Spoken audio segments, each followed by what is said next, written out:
Мына урматтуу достор, мекендештер, менин оң жагымда Асан байке, сол жагымда Айжан эже турат. Сиздер жакшы таанып билесиздер, анткени коомчулуктун, элдин, журттун жакшы бир кол сунуусу менен, аяр мамилеси менен, бата тилек дуасы менен мына ушундай алтындай болгон аталарыбыз, энелерибиз биздин каршыбызда аман жашап жаткандыгына Кудайга миң мерте чексиз шүгүр. Бирок бул кадамдарга жетиш үчүн да бир канча кыйынчылыктар. Ошон үчүн мен айткым келет, урматтуу элим, журтум, дайыма биз ынтымакта болойлу, биримдикте болойлу.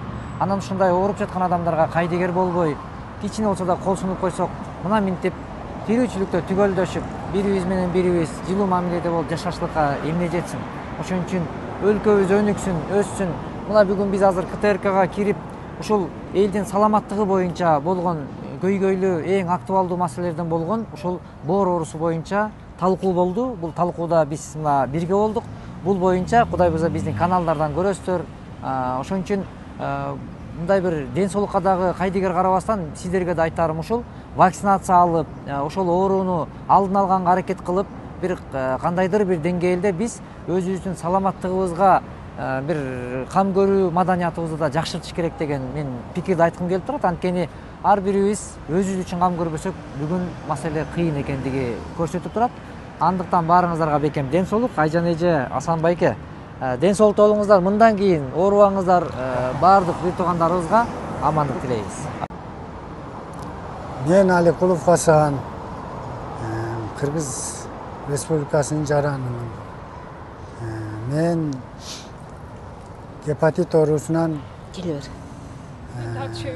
пересадка болуп 1 жыл болду барып келгениме. Ошо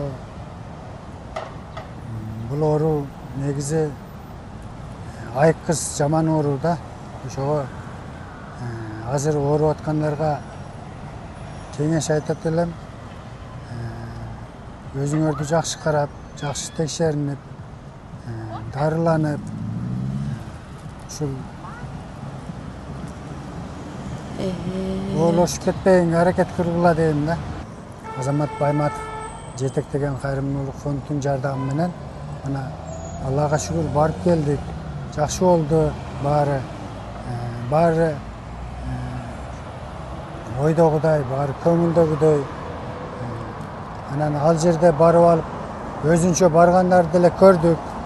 Барып сүйлөшүп, негизи кыйын. Бөтөн элге барып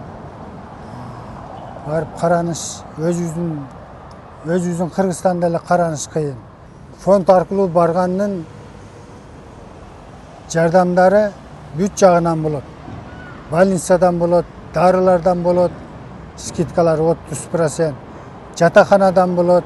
Мисалы үчүн биз 1200 сом төлөп атсак жатаканага, өзүнчө баргандар 1800 сомдон төлөп атты. Дары дармектери скидкасы жок.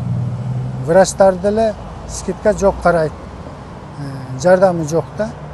Ошон үчүн айтат элем, ушул эмеге бара тургандар, пересадкага бара тургандар фонд аркылуу барганга баруусуну тилейт элем да.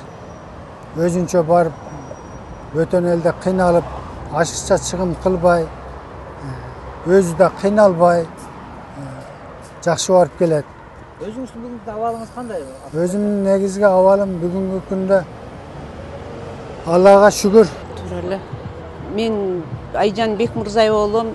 2022 жылы июлда пересадка болдум. Кайрымдуулук фондунун жетекчиси Азамат Байматовго кайрылып, ошол аркылуу элден акча топтоп, Индия жергесине барып пересадка болуп келдик. Кудайга шүгүр, миң мертебе шүгүр. Ушунчасына Азаматка дагы миң мертебе рахмат айтам. Чоң үй бүлөсү менен, бала бакырасы менен, ата энеси менен, тууган уругу менен бирге болсун. Ушу Азаматты тарбиялап өстүргөн ата энесине чоң рахмат айтам. Ушунча элдин кызматына жаратып, элге ушундай жардам бергендиги үчүн. Фонду менен барганда аябай жеңилдиктер болот. Квартира жактан, дары дармек жактан, лечение жактан, пересадка жактан аябай жакшы жеңилдиктер болот. Пересадкадан чыккандан кийин, операциядан чыккандан кийин перевязка кылгандар ошолордон аябай жеңилдиктер болот. Анан жекке өз алдынча баргандарды өз көзүбүз менен көрдүк, аябай кыйналышат экен. Полный акчалары жетпей калып, кыйналып көчөдө калгандар болот экен. Оякта Индия жергесинде алып барып эле индустарга салып берип коюп, көзөмөл кылбагандар бар экен. Тамак аш жагынан кыйналышат экен. Баягындай бир чекерек жерге апарып, кымбат гостиницага апарып, тооктун этин пересадкадан кийин тооктун этин күчтүү тамактарды ичип жешибиз керек экен. Ошондо окшогондордон кыйналгандар болот экен. Визалары бүтүп калгандан кыйналгандар болот экен. Бери карап кайтканда билеттен кыйналгандар болот экен. Биз ошондой кыйналгандарга виза жагынан жардам бергенге аракет кылдык. Бери карап кайтканда ошо Кайрымдуу фондунга кайрылып, Азамат Байматовго билетинен жардам кылып, Кыргызстанга келгенге жардам берип аттык. Анан ушу элге кайрылат эле жеке баргандан өтө этият болуңуздар. Себеби ушундай көп алданып калгандар көп болуп атат Индия жергесине барып. Фонду менен барсаңыздар эч кандай кыйынчылык болбойт. Виза жагынан, билет жагынан, бу иш жагынан кыйналбайсыздар, кыйналбай барып келесиздер.